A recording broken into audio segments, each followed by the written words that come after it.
Endgame automates the hunt for both known and never-before-seen adversaries in enterprise networks. Built on unique knowledge on the adversary's tools, techniques, and tactics, Endgame's centrally managed agent prevents, detects, and responds to advanced adversaries in the earliest stages of the kill chain without prior knowledge. Endgame, automate the hunt. Today's determined attackers easily bypass even the most advanced network defenses. Trying to ramp up staff to detect their backdoors can cost thousands of dollars and take months, even years. With Active Countermeasures AI Hunter, we enable junior analysts to detect even the most advanced backdoors in a matter of hours. Sign up for a demo and purchase our product today by visiting activecountermeasures.com/PSW. Active Countermeasures. Make every analyst a hunter.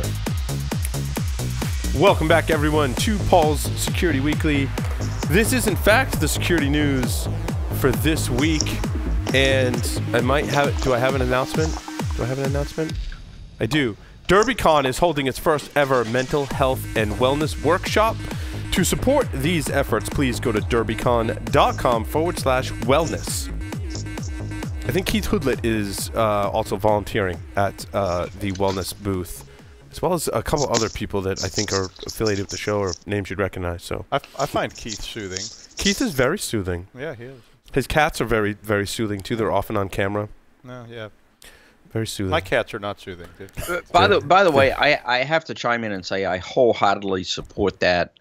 Not many people realize, well, maybe they do. There's a lot of people out there that do have mental health issues, so it's actually really, really cool. I mean, I think it's worth doing. Yeah. I agree. Absolutely. And there are degrees of that. Oh, I should turn off my video because I'm on my damn phone. Well, you're looking I've already blown up a laptop. I'm waiting for my phone to explode in my hand. There are degrees of it, and I don't have anything diagnosable other than old age. But I'm public about the fact that I see a counselor weekly when I'm home, just because there's such a stigma about talking about. Even feeling stress, forget diagnosable mental illnesses. So I think it's fantastic that's happening at DerbyCon, and I have a hunch that a lot more is going to happen in Vegas next year. It was great to see Black Hat had the community track, which had talks on stress and burnout and mental health and autism spectrum in the community. So I think that's awesome. They're doing that at DerbyCon.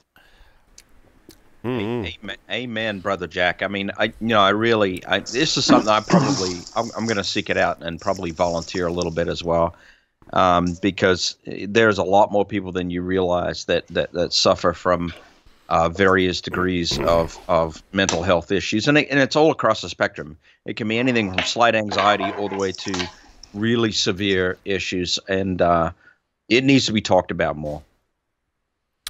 Where do we want to start in the stories, which I thought were somewhat lackluster? It was a lackluster week, for stories. Did anyone put it? I actually had a story this week, but I of course forgot to put it in. Is that old age thing? Google's door locks. Did anyone see that one? No. Oh yes. I suck. So Google IoT bullshit, door locks, everything on the campus could be unlocked. Just usual IoT bullshit. Google doesn't know how to do network segmentation. All of them all at once. I didn't get the details. What do you think? I actually read the article. I saw a freaking headline. It's the internet. Come on, we don't actually read the articles. We just read the headlines and then make stuff up. That's kind of how. That's the heart and soul of this segment. Supposedly, who do you think I am, Justice Kavanaugh? Oh, sorry. Yeah, I'll make one comment on that. Hold on, Carlos, and then Joff. Okay, supposedly an engineer was bored between projects, and he started looking at the door system, the system that controls all the doors. And Carlos, sorry, this is on Google's campus itself. Yes. Okay. And he was able to unlock all the doors in the campus at once, is what I read. Yeah. But also, it looks like what made it good was he also made it so that people could not open their doors either. Yes. And there was no logging of this. Yikes.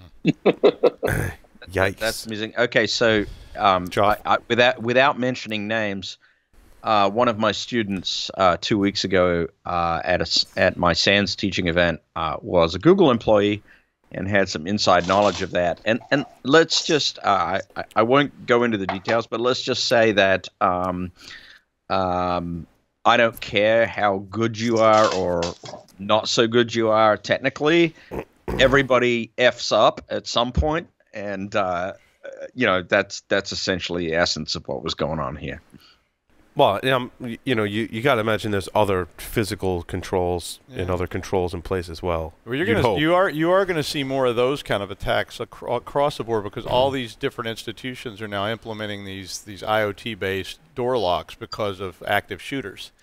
So you're seeing a lot of schools and hospitals and office buildings putting all this stuff so that they can actually close all the doors and lock them, which is kind of scary because they start, and I was just seeing some of these recently, and they lock all the doors, and you're like, well, what if I'm locked in the room with the guy with the meat cleaver and the door's all locked? Right. Well, And, or not only that, what if I'm the active shooter and I want to lock everybody in so it's easier for me to go to room to room? I think in this case they failed open, if I recall correctly. Still, I mean, shit happens. It's what it comes down to. But I was just going to say, if we're talking about an active shooter scenario, to Carlos's point, God forbid we find an active shooter with some technical skills. Yeah, because Well, I'll let everybody's imagination go to dark places with this, but well, that ties directly into it. I mean, because like I say, I've been seeing lots of schools implementing, and I've been getting all this material from different schools telling me about how they've now implemented all these IoT-based door locks and IoT-based controls to prevent active shooters. So many today are predicting that technology gap that Jack was pointing out is going to close, not just with criminals, but in talking with people about what to teach our children today, and they're just going to learn programming. Like, it's not going to be like a specialty thing. Like, they're just going to learn that. And I think with technology, they're just going to learn that, and that's where society is going as a whole. And as we progress there, it's kind of scary because we see our security professionals and go, yeah, okay, that was a physical-based attack or whatever, but we're like, what if they have some knowledge of computer systems and how to exploit flaws? Now we're in real trouble because a lot of these physical controls we have in place are meaningless. Like, if you watch Mr. Robot, I think did a pretty good job of showing that what could happen. And as everybody's houses get filled with IoT things, kids are going to learn how to deal with IoT things more than probably their parents are. And it's not just homes, but I mean schools. Doug, Joff, I mean, you've worked in universities before. Yep. Every university has had these card swipe things, and when it comes time to do the security assessment on them, it's abysmal. Every time. It is totally abysmal. I mean, it's amazing how. We've still got to solve that problem as an industry, right? The whole idea that the physical engineering folks, I'm trying to think of a good term for them. They basically were dealing in serial interfaces, and they basically decided that we're just going to whack on a converter and make sure that serial data becomes Ethernet, and that was as far as the thought went. And then, all of a sudden you have an X25 serial protocol, RS-232, whatever, or 422 serial protocol that is exposed to Ethernet that has absolutely no security mechanisms at all. That all goes. Are you talking about Modbus, Joff? Right. But that all goes back to the engineering idea, because engineers are about fixing it and making it work cheaply, quickly, and easily, and they don't have to think about, how do I secure it? What am I going to do when somebody tries to do? So you tell an engineer, I want something that locks the door, unlocks the door. Push a button, the door. They build something that locks the door, unlocks the door. They don't think about, well, what if somebody hits it with a crowbar? Unless you put it in the spec. So we have to do a better job of conveying that as a security measure, because a lot of people still live in the security through obscurity world. Is that, it's a card swipe. Nobody will ever figure that out. And then some 12-year-old kid goes, all you got to do is just, Yeah, so when I was in the university world, I would segment that stuff. I would actually, in fact, I went to layer 3 segmentation. I had MPLS running inside the campus. And I would actually say, you're going to have 2,500 door locks, but they're going to be in their own network. And if you want to control those things, you're going to have a workstation and a network that nobody else can access. So you're going to air gap it, sort of? Really. Well, software gap it, but firewall I'm going to gap it from the perspective that, but then of course the immediate complaint was, well, wait, you want me now have a dedicated system in this other network, right? Because you won't let these things talk across to the regular administrator network. I'm like, well, yeah, and you have to get over it because your shit is insecure. And when you go to a public school where they're saying we need this, but we have one IT person who's also the security person, who's also the CIO, and is in charge of 96 different buildings, will this work for them? Then they go, and how much? Yeah. Right. I mean, that therein lies the problem, right? Yeah. So I understand that the U.S. is going to charge a North Korean spy over WannaCry and Sony Pictures hack. How exactly does this work? Exactly?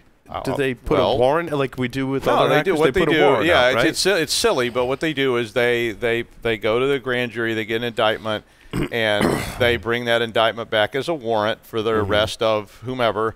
And then, if that person ever happens to show up at, say, Customs in Los Angeles with a passport with that name on it, they go, "Hi, could you step back here, please?"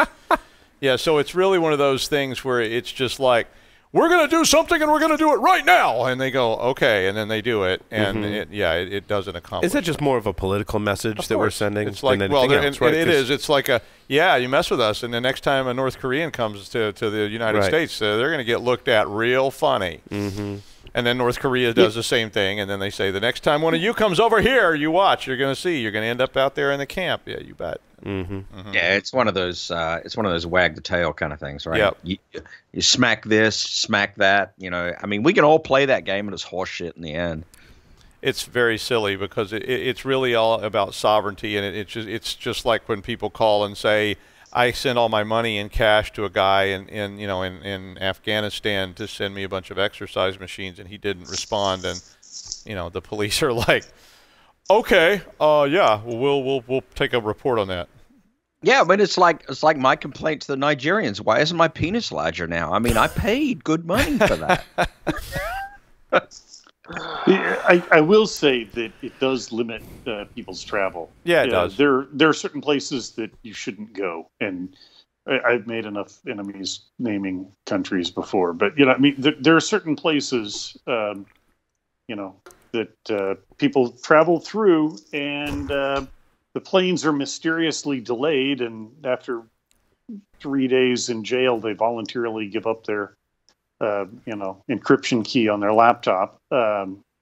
So, yeah, it's political bullshit, but every now and then one of these people is dumb enough to go on vacation. And, what was the guy? Next thing you know, what was the guy at DEF CON last year from England that showed up at DEF CON and then he got arrested? The Marcus EFF. Hutchins. Yeah, exactly. And that was exactly how that worked. The EFF is, I think, representing him because I think he's still in the U.S., right? That one's he's still in the U.S. and right or wrong, but that was an example of how that does what they meant for it to do. He came to the U.S. There are other people that have been, I wouldn't have connecting flights in Singapore or Istanbul or a lot of places that we have good relationships with that you may not think we have the greatest relationships with, I guess. But it's political grandstanding. But every now and then, one of these people is dumb enough to go to Australia on vacation, and then it becomes a political nightmare as we try to extradite them from somewhere else. Yeah. But it's look, we did something. It's like, well, that's exactly what it is. Jack, I'm glad you brought that up. Is this conversation is kind of a slippery slope, particularly when we start talking about your quote unquote nation state attacks, as it may not just be some kid who's doing something that's being extradited to a country for committing a crime. It could be someone from a nation's military. Now what happens? And now it's on a much bigger kind of scale. And every time we see one of these kind of attacks and then the supposed attribution to it, there's always kind of the side conversation that we indict a lot of people, but what happens if another nation indicts one of us? We are not, say, known to not be the ones attacking every once in a while. So it's an interesting conversation to have, but it's also a very slippery slope when we are, one arm of the law. What happens when another nation does this back to us? Then we don't like it. Yeah, it also goes down the slope. If we go back to the news story from a few weeks ago about, our government's lack of segmentation leading to, 27 Chinese cooperators being executed. We're this whole national security thing, spycraft thing, turns out to be a high stakes game. Yeah. It's called setting a precedent. Right now, we're setting the precedent that if you're doing work for your government, we're going to indict you. That means that the other side can simply start indicting people. Just go into LinkedIn. Let's find everybody that works for, let's say, the NSA. Let's look for people that have done network operations. Okay, let's indict this bunch of people here. It's just going to be a virtual cold. I mean, they did that all the time in the Cold War. I mean, there were people that were carrying out spying activities, and then they would indict them, and they would have a warrant for them if they ever came back to the U.S., and they would flee to Russia. And likewise, we had Americans in Russia. So it's going to be like a virtual Cold War kind of thing.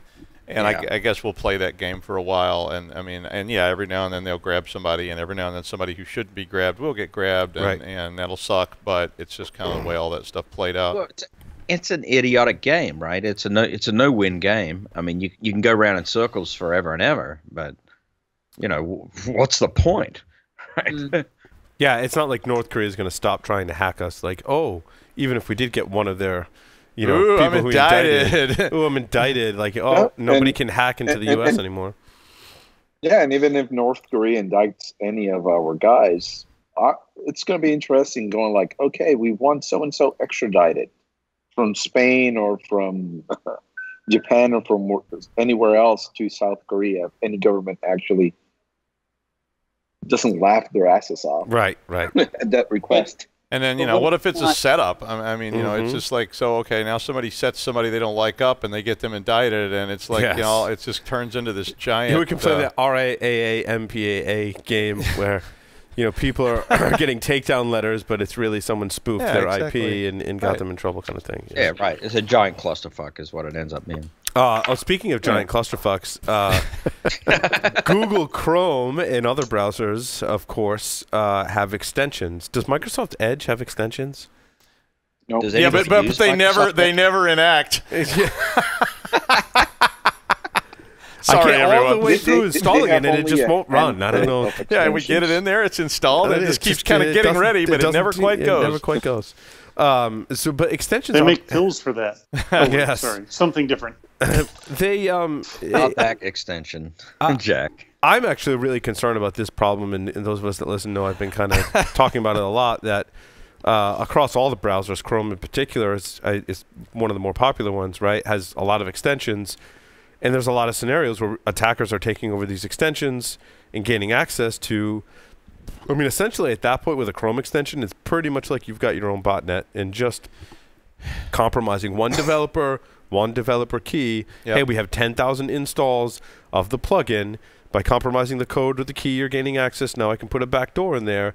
Instant 10,000 node botnet. Easy. Maybe a lot more. Yeah. Yeah, depending on how popular the extension is. And people don't have a clue what these things are. There's no rating system for them. They just see something that looks... It's like buying apps on your phone. It's like people just see it and they go, oh, there's a cool extension, and they stick it in there. I've looked at some of these things that people have hundreds of extensions installed. I'm like, why did you install this? And I don't know. I remember something cool about idea, it. Right? Yeah. The monkey looked good. Yeah, exactly. And I think Doug, I think you hit on it. Actually, it's exactly the same as apps installed on an Android, right? It's like, oh, why did you install that? Well, it looked good. It looks sexy. Why not? Yeah. It's exactly the same thing. And they probably even paid for it too. I mean, I've had somebody with a phone, and she was like, I don't know. And I was like, you have like thousands of apps on this phone. And I was like, what is this? And she was just like, I don't know. I was at work. I was bored, and I'm like, just started you paid $1.99 50 times. And she's like, yeah, it was boring that day. and then they just leave them on there. Browser toolbars. Yeah, it's like a browser toolbar. Yep. Browser toolbars. Eventually, you can't see anything but toolbars. Right. Extensions are installed a little better now today. Yeah. But they're a huge threat. It's increasingly, I think, an attack vector that attackers are going to prey on. Once you get inside the browser, depending on the permission level of the extension, you can start grabbing people's passwords. So forget about building a botnet to mine cryptocurrency or launch DDoS. I could probably do some of that as well. But the bonus is now I can start collecting credentials across there and copy and paste data. Just do simple stuff that doesn't give a lot of reflection or a lot of beaconing. You know, crypto, like, wow, why does my machine not work anymore? Yeah. And there's smoke coming out of my video cards. You gotta go, something's wrong. But if you're just mining credentials, I'm mining credit card numbers off the system. You can do that with almost no beaconing at all, and just let it sit there. And you're gonna have and especially if you have an actual functional extension that does something else. Right. And it's just sitting there like a Trojan horse, just mining, and people won't even know it's there. It's just a little tiny beacon. It's hard to even weed out, like, I do this with WordPress plugins, right? Like, I scrutinize if we're going to install a plugin, like how well maintained it is. I was actually just telling Mark this earlier. Like if it hasn't been updated in the past or longer than 3 months ago, right? If it's been a year, it hasn't been updated, and it's only got like a couple hundred users. Yeah. Like probably someone's not paying attention to that. But if it's got 300,000 reviews and downloads and it's been updated in the past 2 weeks, and it's always updated for the latest WordPress version, your chances, I'm not saying it's secure, but your chances of it being secure are much higher. And another good standard is try to make sure you're getting it from the WordPress site, not just John's Hacker Garage place. Yeah. Right. And paid extensions tend to be a little better because there's, people actually getting paid to work on it and stuff and keeping up to date. You hope. Not to say that they're excluded from having security problems, but they tend to be. But how interesting would that be if somebody built the next with the Floppy Bird or whatever like that? It was a great game. Floppy Bird. Whatever it is. Floppy What Bird. is that? I don't know what Floppy Bird. Birds, I think you were going for, but Floppy Bird is something else entirely. I think that's what Jack tells his girlfriends are foreplay. Have you seen? And now we're going to play a little Floppy Bird. Have you played with my Floppy Bird? play some angry Floppy Birds. Oh, angry Floppy Bird. And there we have the episode title, Angry Floppy Bird. There we go. How did we get there? God damn. My fault. It's Josh's fault. Totally Josh's fault. No, have we seen a case yet where somebody builds what is like intended or seemingly a legitimate app or plugin, I guess, but then is also intentionally... The flashlight apps, right? Tons of flashlight apps that when you install it, they're like, oh, yeah, we need access to your camera and your microphone and your location and all of these services. And you're like, hold on, wait, it's a flashlight. Wait. Are you saying flashlight apps or flashlight? Flashlight. That's why your phone battery's always dead, Jack. My flashlight app wants access to Bluetooth. So my flashlight wants an angry floppy bird. Oh, baby. Well, I think we're, jokes aside, it kind of sounds like we're talking about two different issues here, where there's a application that is purposely built to steal something, but with applications, at least in the Google Store and in iOS, you see permissions, but who reads those? You just click accept and download. But the story I think we're referencing here is a little bit different in that the extension was taken over by someone with ill intent and then weaponized. And that's, I think, even more dangerous because once you install it, do you ever really think about it going forward? No. And now you have the kind of upstream challenge of what is pushed down to me. So I think if I'm reading the story correctly, this is about the Mega extension, right, Paul? Yes, right. So for all of the listeners who are not, say, following along on the video, this was if you had the Mega download, the website. Right. I guess has an extension, but it was taken over and then used to just cipher off passwords to common applications and websites, GitHub, Amazon, and then a whole bunch of Bitcoin stuff, whatever. But that's, I think, almost more of a challenging thing to deal with, as you've already, say, vetted the extension, you've already installed it. Now, do you stay up to date with every time it pushes down? How much control do you have over auto updates around extensions in your browser? applications we kind of been trained on. Extensions in the browser, that's a whole other deal. Yeah, but for Amazon, I enable two-factor authentication, but it's my browser plugin that provides me my two-factor authentication. No, we wouldn't. But what's interesting is LastPass has a thing that it popped up and like asked me, hey, do you want me to help you manage your two-factor? I'm like, no, I don't want that. That's a terrible idea. Terrible idea. Yeah, Carlos. In this case, what we're seeing is a supply chain example of an attack. Yeah. Same thing can happen with NPM. That's the one that I'm just waiting just right there to happen with APM. It has the same happened. thing can happen to Ruby with their gems. Same thing can happen with pip and Python. Same thing can happen many, many, many ways out there. For example, all of us that use Macs, a lot of us use Brew, and Brew is volunteers, and people do PR requests, and many times they don't go through those. And every time I install Brew, I'm going like, oh crap, I'm trusting so many people I shouldn't be trusting. I'm only going to select these 3 packages and cross my fingers that these 3 packages.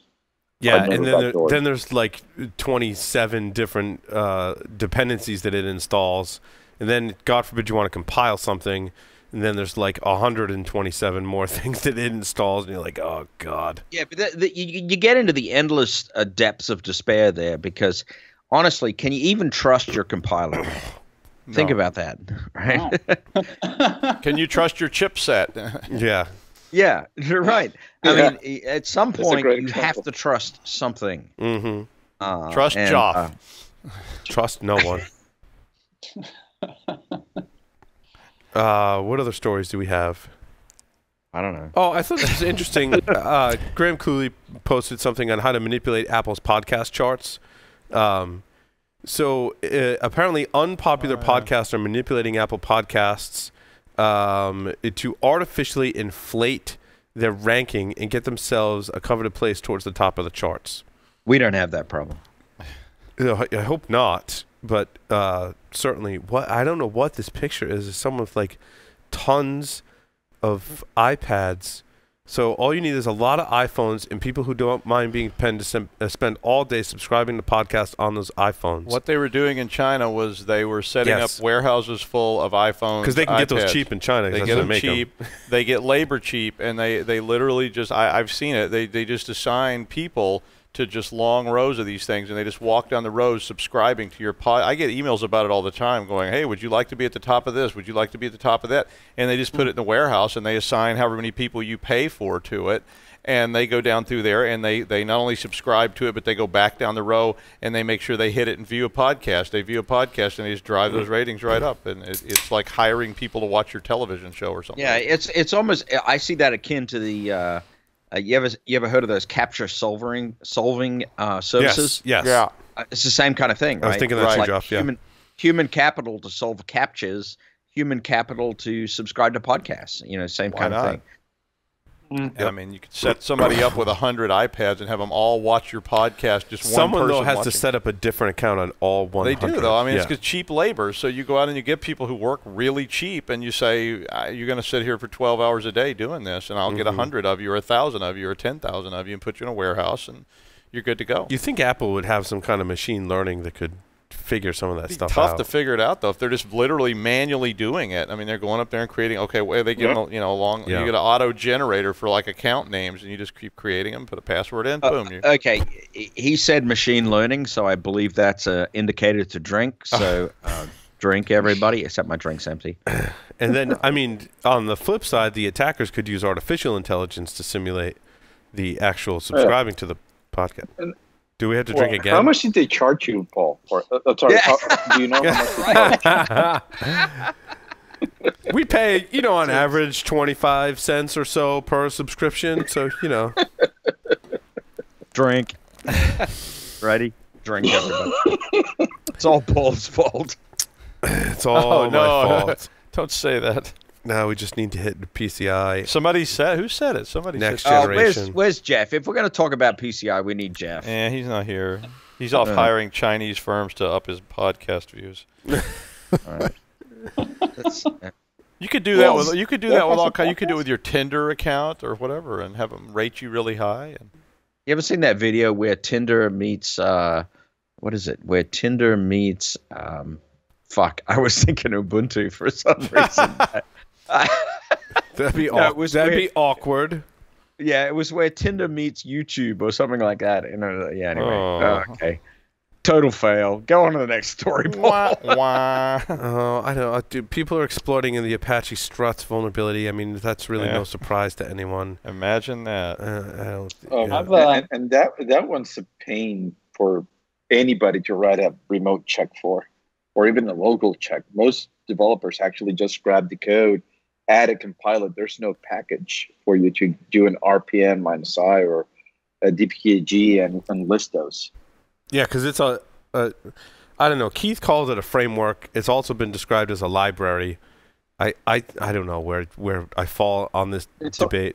It's a library. I call it a library. It's a library. I call it a library because it's a set of tools. So, I mean, I guess the framework for design, but you use those things. So yeah, and I wanted to mention, when we were talking to Wim about having that software inventory, and third-party validation aside, if you're going to develop third-party software, rather, you need to have that inventory. Yeah. And what libraries and what versions they are has to be part of your library, in your strategy, yes, in your data set. But good luck with that. Yeah, but that's increasingly more Here's difficult. volume 1 of 17. Yes, and then knowing which ones are vulnerable. Yeah, that's volume. That's the next 17 volumes. Yeah. And it goes back to what Kevin was saying too. Is you could use a library at a certain version and be totally safe, and then maybe you update to the next one, and that one's been Trojaned. And how do you know it? Or as Kevin I think was also saying, is the developer of said library decided that they're just not going to maintain the library anymore, and here you are actively including it in your software, month after month, year after year. And you're like, oh, I'm on the latest version. Like, you can even check. And yes, I'm on the latest version. But if no one's updated that in 6 months, what if someone found a vulnerability and has no one to report it to and doesn't say anything about it? Right. It just sits out. Because there's no one to report. That's what Wim was talking about, all that risk. So that's all that risk about. But then a lot of times what happens is they'll fork the library, go, hey, I'm going to actively maintain this. I fixed a bunch of stuff because I personally am using this library, and I discovered these flaws in a code review, because that's 1 out of every 20,000 users of the library did that. They forked it, but now you have no idea because to you, you're on the latest version. That's very concerning for me. And one of the things that I find scary is that you go to many companies and they'll go like, oh, no, I'm running X vulnerability scanner against all of this, and I know that I'm secure. And I remember in the previous life, I used to go through the entire feed of vulnerabilities daily and look at those. And every time we saw libraries for code that people could embed and they were not powered of a package, we went like, for remote check, won't do, because there's just not enough manpower, or even there's no way for us to be able to check that remotely. And locally, if it is not a package, most vulnerability scanners are completely blind. So it's when even I see worse all than of that. And it's a very large number. I remember Image Magic is one that I remember in my previous job seeing vulnerabilities for it almost on a daily basis. I was going through the feed, and here's Image Magic, Image Magic, Image Magic. One day without it, 2 days, then another day, Image Magic, Image Magic, Image Magic. And we're like, damn. And there were a lot of others that were just like that. Well, and that's if you can identify that there's a vulnerability in the library. What if the circumstances don't allow for that? That's even scarier to me. Yeah. Well, I mean, some people will do that with JavaScript. Web app scanners will look at the JavaScript, look at the view source, and then determine if you're using JavaScript libraries. But when you look at those, you have to know that there's a vulnerability in them. Yeah. And that one's very iffy, because a lot of that chunk of JavaScript that is being used actually don't have that strength. Or what if the developer actually decided, oh, I want to obfuscate this? Yes. Developers do dumb shit. Yeah. They'll go like, oh, I don't want them to know that I'm using this.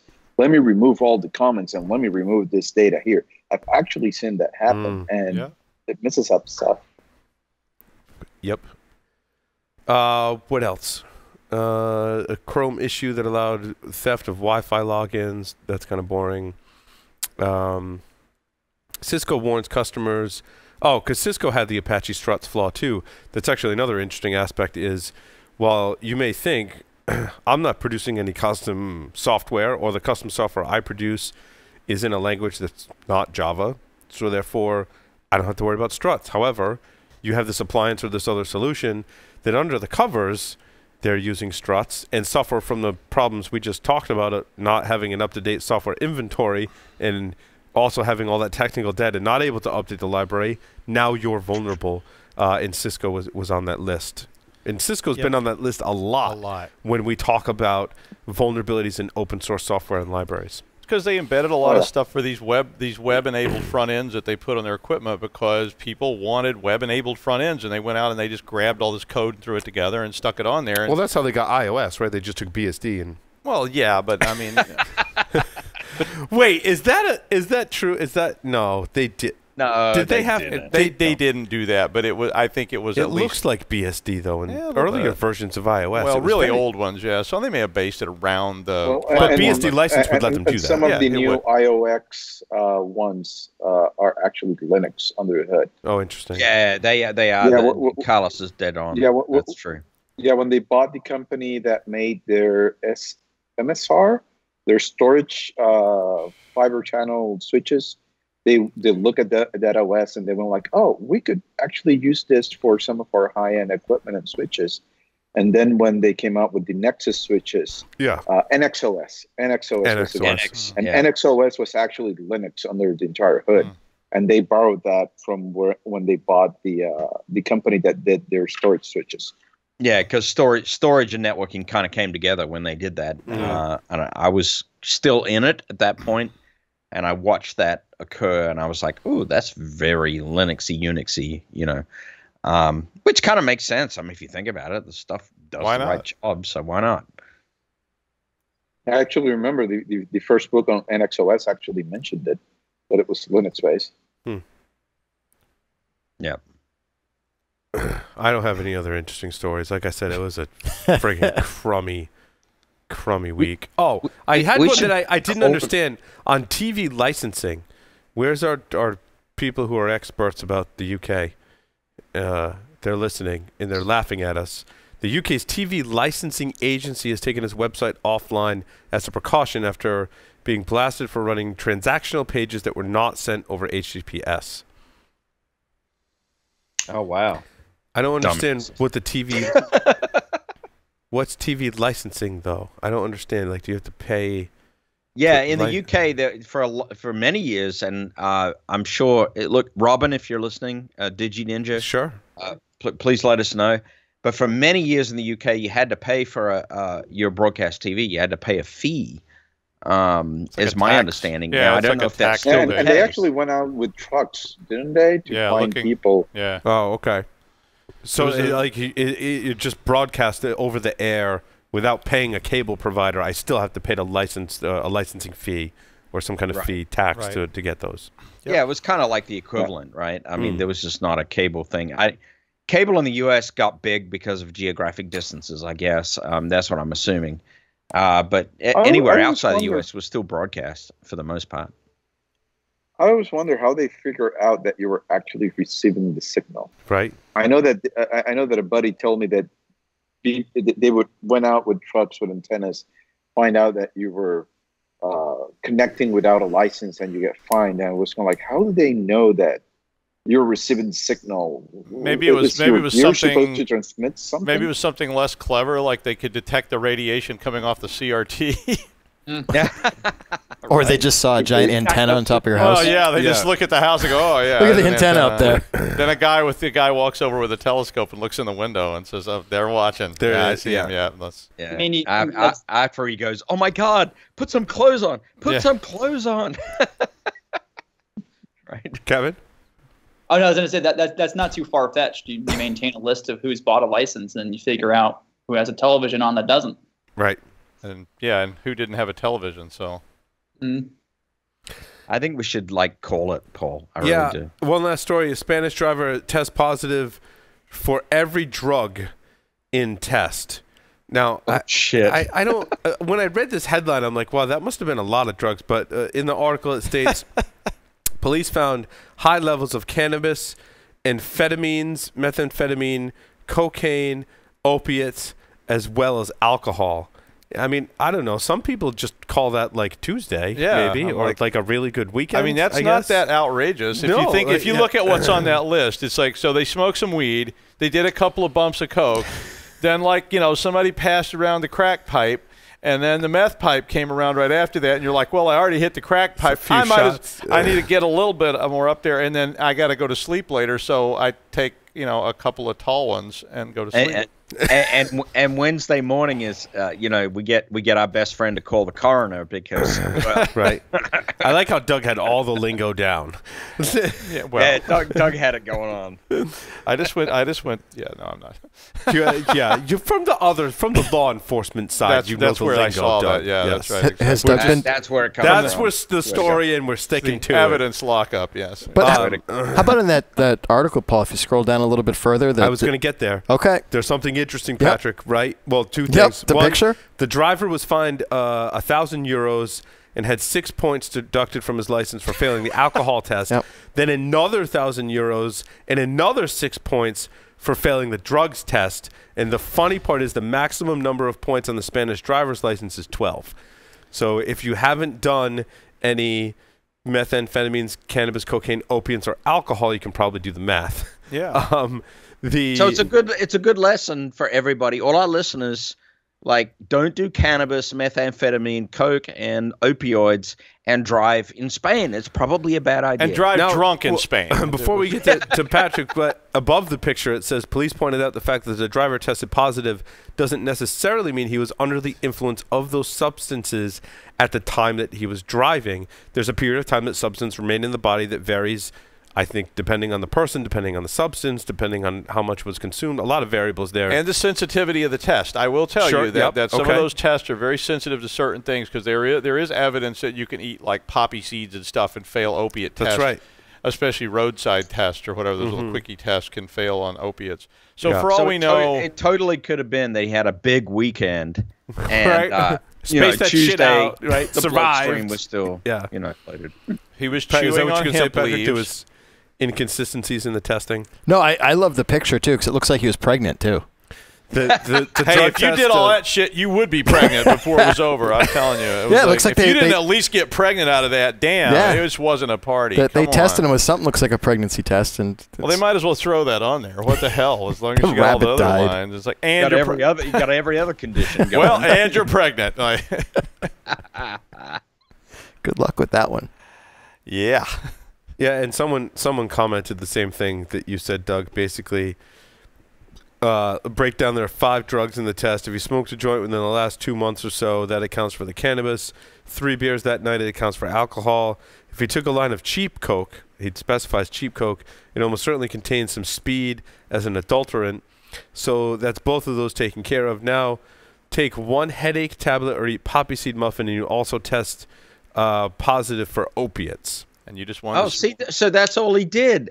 He smoked a joint, took some cheap coke, fucking took a headache pill, and shit happens. I think the person that made that comment should represent this person in court. No, absolutely. They got a valid case there. Probably the next member of the U.S. Congress that gets arrested is going, I know I was taking Ambien. So, it's like, oh, is that how you ended up naked on top of the Empire State Building? Yeah, exactly. Damn that Ambien. That's fake news, I swear to God. And there you have the security news with a dosage of off-topic.